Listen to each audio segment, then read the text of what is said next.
What's up, guys? It's Jamie, aka the FUT Economist, and today we have a pretty cool video for you guys. We're going to be looking at the teams that the professional players at the tournament in Bucharest, the FUT Champions Cup, are using this weekend. We're going to be breaking down the most popular players in each position. We're going to be looking at the most popular formations, and to help me do that, I have a very special guest. I have hashtag Ryan, or Ryan, he goes by. He is the FIFA E-World Cup 17 European champion, as well as a Red Bull athlete, and of course he plays for the famous hashtag United. Ryan, how are you? I'm good, thanks. Pleasure to be here. How are you doing?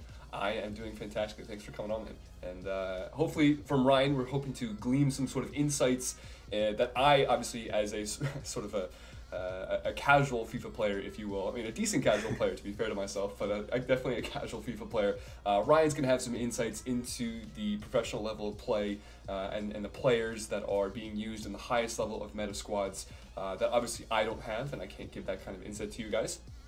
And so we're going to be breaking down and looking at the teams that these pro players have been using. I basically took a screenshot of every single one of the teams that were on show today in the Bucharest live stream, and I've aggregated all of the teams by position, and so we have breakdowns by position, like which players are the most popular.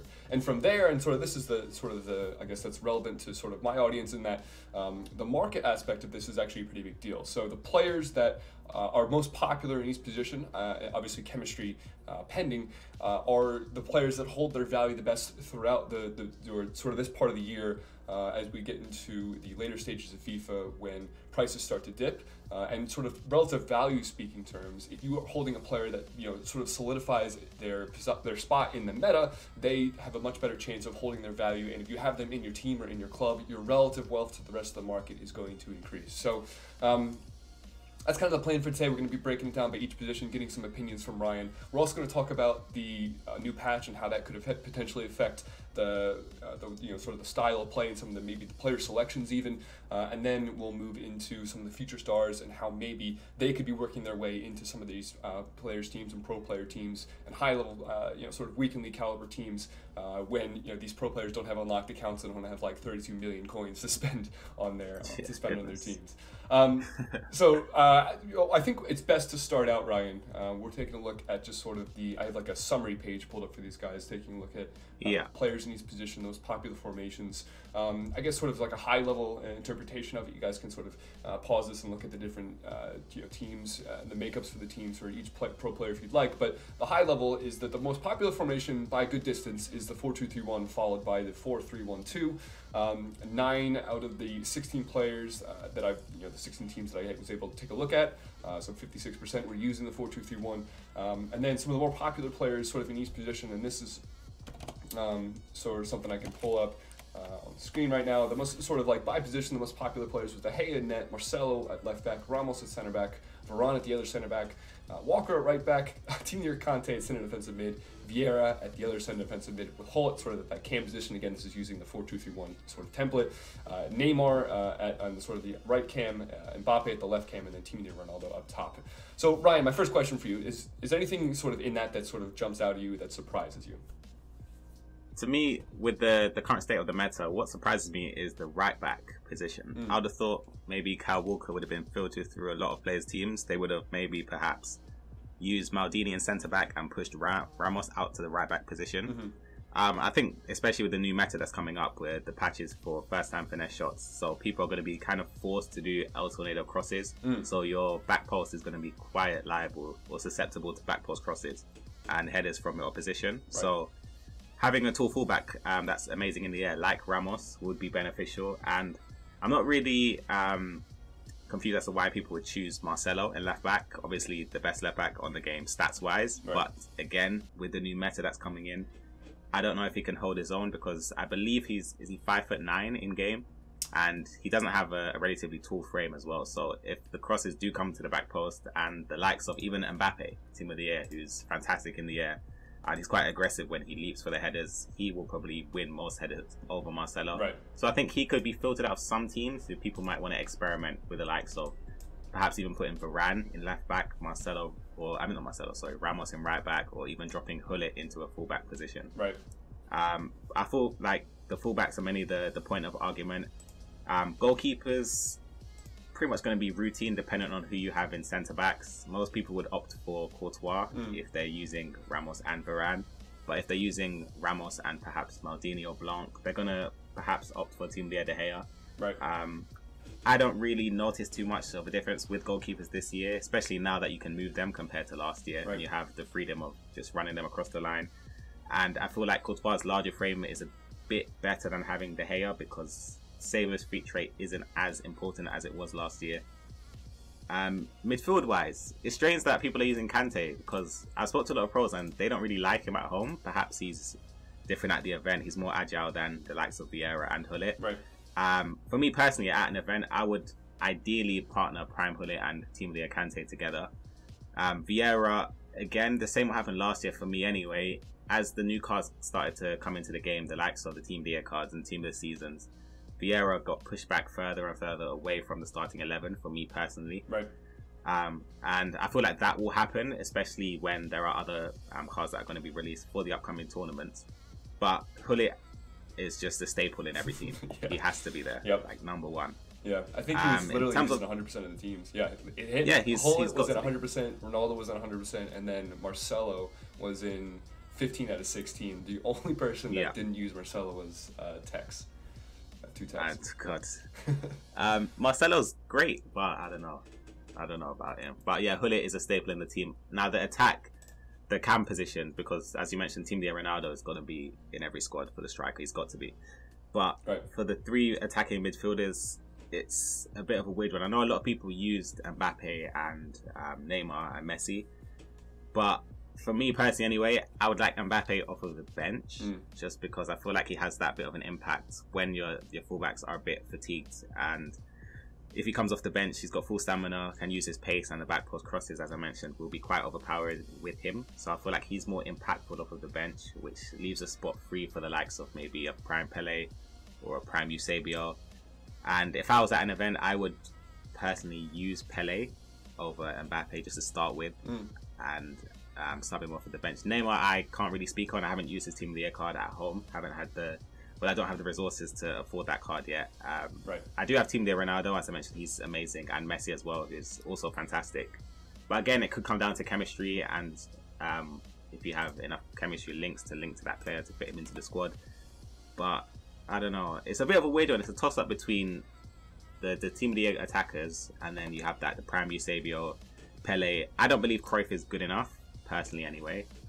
But Eusebio and Pele, I believe, are good enough to perhaps displace the likes of Mbappe and Neymar. Yeah, I mean, that was sort of the big thing, right? It's like one of the biggest shifts in terms of the attacking sense was in the previous tournaments. You saw that almost everyone was using Eusebio, Cruyff, and Pele, and the 4-2-3-1 as their cams. And now, obviously, the majority of people have replaced them with the Team of the Year cards. And you've seen, I mean, if we could take a look at the prices of those cards. I mean, Cruyff has, since the Team of the Year announcement, he's gone down from like 3.7 all the way down to 3.3, which is quite a significant drop. And actually, to be fair to Cruyff, a lot of the Dutch players are still using Cruyff even in their teams. They're bringing him on as super subs. I didn't sort of catch that in the summary, but a couple of them are still bringing him on as super subs. And it's the same thing with Eusebio. Eusebio's dropped all the way down from 3.35 or 4.35 all the way down to just under 4 million. So I mean, these guys have significant drops, and it just goes to show when you have substitute goods that come onto the market like this, the price of these guys go down, and sort of rightfully so. And I mean, just to show you guys sort of another example, if you think back to one of the players that I remember back from FIFA 18 was Team of the Year Messi. Team of the Year Messi was, I think, relatively speaking, heading into the tournament, I forget who exactly it was, but someone like balled out with Messi, like did fantastically, and was like automatic with him on his left foot for the finesse shots running across the goal. And after that tournament, I think it was in late January, he went up from 3.3 all the way up to like 3.4, 3.5, and held his price really well, obviously, until they just absolutely threw the market into the dumpster when they released the World Cup mode. But just generally, I think sort of some of the takeaways, and we'll move on to some of the more normal players in a second here in the form of the future stars. But some of the takeaways that's really important that Ryan's talking about here is that when you're looking at these players, the players that Ryan and some of these other guys are using are their influence when they're streaming, when they're talking about on YouTube, when they're talking about on Twitter, when they're showing their teams on Instagram, etc.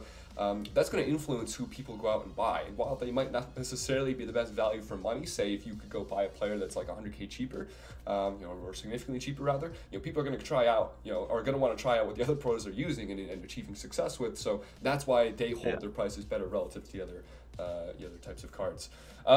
One question I did have for you before we move on to the impact of the patch and maybe some of the future stars is, you mentioned the El Tornado cross. Now I know sort of how to execute that, and I know, and this could sort of be a good transition into talking about the patch. But why is an El Tornado cross different from a regular cross, just generally?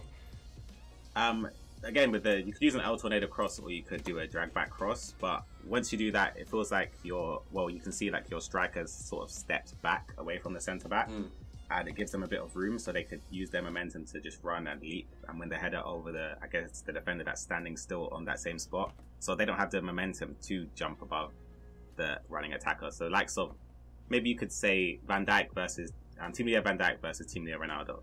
When they're both standing still, it's a toss-up between who could win that header. But if Ronaldo has the leap over Van Dijk that's stationary, then there's only going to be one winner. Right. And when that El Tornado comes in, or if you do a drag back and then an LB or L1 on PlayStation, full power cross to the back post, when your striker or your attacking midfielder is running onto that, they always, or pretty much most of the time, will have the leap over the back post or the defender at the back post. Right. Okay. That makes sense. Cool. So I guess just to summarize that sort of section, kind of put a bow on it. It looks like guys like at least so far in this tournament, guys like Team of the Year, these Team of the Year Messi, Ronaldo, obviously Ronaldo, Mbappe. It looks like they're going to hold their prices really well. And I guess it's sort of just generally, it's kind of interesting to point out. But guys like Eusebio, if you're looking to buy them right now, it's probably not the worst time in the world. Maybe you want to wait until Lunar New Year when sort of the panic selling around that happens. But in terms of value for money, I think they've improved significantly, just because now they're not like the best of the best. And when you're the best of the best, obviously there's that price premium on that. But if you were able to go out and afford some of these really high level players, I mean, Ryan, I don't think, unless they drop some sort of like, I don't know, if I get an event on this like Future Stars like 2.0 just boosted, I don't think there's anyone that's going to be replacing guys like Hullet and some of these staples. Even the Future Stars promo, that was out of the blue. Right. I had no idea that was going to happen, because I think I bought Mbappe for about 3.7 and I think I ended up selling him for 3.4 because people were, I guess they're reactionary to the newest cards on the market, especially not if you're a casual player. You're not really competing at the highest level. You just want to try out new cards that are brought into the game. Right. So you could maybe sell your Neymar in form for a Vinicius Junior or something like that. Right. Yeah. And I think it took its toll on some of the big players on the market. Right, which makes sense, but sort of, I guess now that's sort of done, right? And we've we've done sort of analysis in previous videos on these future stars and how their prices come down and sort of reach the bottom, and since their prices reach their bottom, then the substitute goods for them should also probably reach their bottom. So going forward, you would think that guys like the highest level of players and even these future stars should hold their prices relative to the rest of the market, right? Speaking of future stars, obviously some of these guys' teams, I stood sort of like an average of these guys' teams. It looks like it would cost you roughly in the range of 32 million coins to put these teams together, which is absolutely, I mean, that's outrageous. Ludicrous. That's somewhere in the range of, if you were to start from scratch, $27,000 worth of FIFA That's points. Just unacceptable. for a yearly game is ridiculous. But that aside, I think that maybe there's a whole another video that could sort of be, we could talk about that. That aside, I think I want to get some opinions from you on what future stars you think could be making their way into people's teams if they don't have the funds to put together teams like we just saw at the Pro Tournament.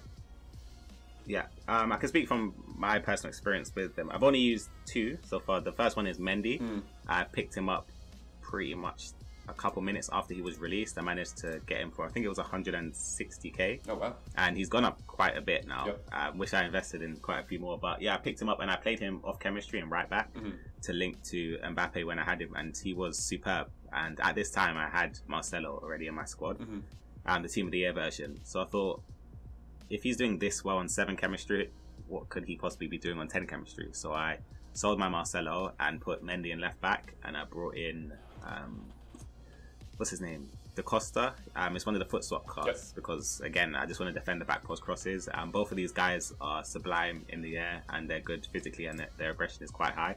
And Mendy, especially with the 4-star skills as well, and he has better, because he has, I think, medium defensive work rate compared to Marcelo's low. Right. So he's there and he's not really too susceptible for counter-attack. So I prefer him anyway to Marcelo, just because Marcelo is amazing on the ball. He's amazing for if you want to have your fullbacks to overlap.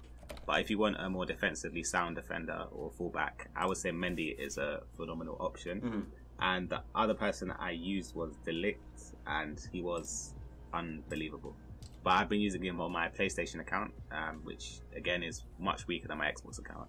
And I've been using him and normal Dumfries, not even the SBC one. I just wanted to get a link just to try him out, and I would highly recommend him. I was thinking of maybe putting him into a team because he can link with Van Dijk and De Jong and stuff like that, just to test out those type of players. And other than that, I haven't really come up against or even used many of the foot swap cards, but there are a few that I guess could replace other players if you don't have the funds necessary at home. The likes of Guendouzi, above 80 in every single stat. The likes of Vinicius Jr. again can replace Neymar, and he's got, I think it's 85 jumping. It might be a bit higher than that. So again, he's taller, I think 5'10" or 11. 92. So he's it's 92 jumping. Yeah. Oh, even better. Yeah. Back post crosses, perfect. Someone again that can win those headers. Havertz is another good one. He's amazing as well. There's a French centre mid from Lyon.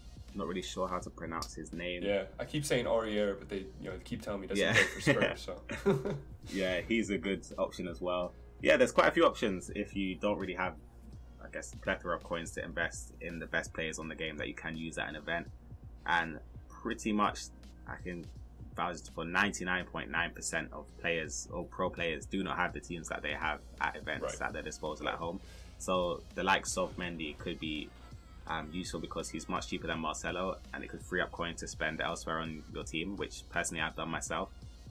And yeah, I say the foot swap cards, they do offer a variation in comparison. Again, even the centre back Militao, I haven't used him or come up against him, but he seems like he's got good in-game stats. Not really sure on his frame in-game because I know that would make a difference in terms of his physicality, but in terms of just face card stats and in-game stats, he looks usable. Yeah, I've heard very good things about him, especially because he's got the links to Tellus. Yeah, exactly. I think it's a perfect link, actually. Yeah.